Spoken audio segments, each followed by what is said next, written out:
চাকরিচোর শুভেন্দু অধিকারীর বিরুদ্ধে বিরাট বড় ঘোষণা দিলেন মুখ্যমন্ত্রী মমতা বন্দ্যোপাধ্যায়।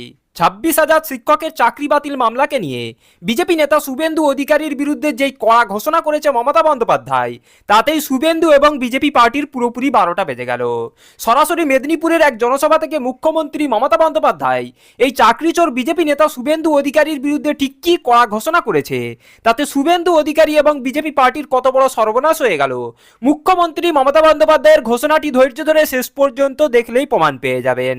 টিচারদের চাকরি খাওয়ার জন্য, গভর্নমেন্ট সার্ভিস খাওয়ার জন্য, যে কোনো ব্যাপারে কথায় কথায় জনগণের কাজ করে না, ওদের ভোট চাই না, ওরা কোর্টে গিয়ে শুধু পিল খায় আর পিল করে, পিআইএল করে করে বাংলার সর্বনাশ করছে। এর জন্য কোর্ট দায়ী নয়, দায়ী যারা যারা মুখে কথা বলে বড় বড়, যারা কোনোদিন কিছু মানুষের জন্য করে না। আমরা চাকরি দেব আর ওরা চাকরি খাবে। আর শিক্ষক শিক্ষিকারা আমি বলি, আপনারা নিশ্চিন্তে স্কুলে গিয়ে ক্লাস করুন, আপনাদের মাইনে নিয়ে ভাবতে হবে না। আইনের মধ্যে থেকেই রাজ্য সরকার আপনাদের কাজ করে দেবে।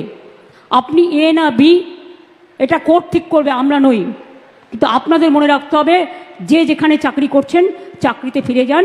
টাকা কিন্তু ওই যারা আপনাদের ওস্কাচ্ছে তারা দেবে না, মাইনে কিন্তু গভর্নমেন্ট দেবে। রাখবেন, ইউপিতে 69,000 লোকের চাকরি গেছিল বিজেপি সরকার থাকাকালীন, কেউ ফিরে পায়নি। আমি তো আপনাদের বলছি আপনারা ফিরে পাবেন।